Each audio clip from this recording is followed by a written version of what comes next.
In order to get the username and the password from the field here or from the form here, we use the ng model.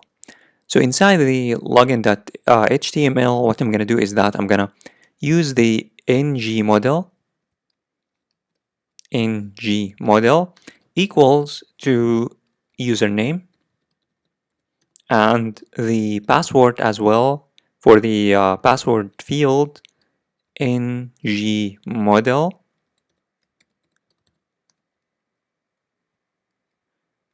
equals to password. And we need to create these variables if they aren't already created in the TS class. We have the login page class. Inside the login page class, we need to create these two variables. The username, and it's going to be a string, and the password, and it's also going to be a string.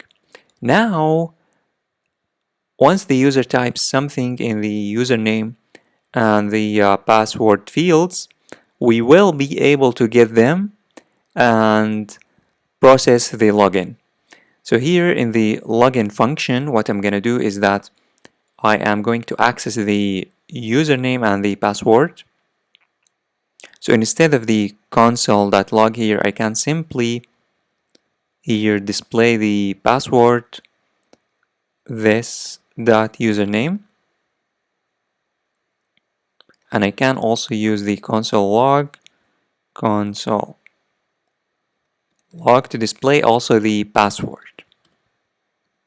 Of course, this is just for testing, and in real applications you would need to get the username and the password and send them to database and store them and process the login. Let's now save and see what's going to happen. So now if I go to the login, let's open also the console,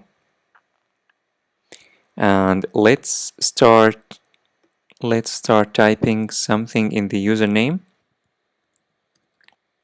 and then any password 1 2 3 4. If I click on login, as you can see, I will be able to get the username as well as the password because we use the ng model. So this is how you can get the username and the password from the HTML here, and pass them to the login class so that you can process the login.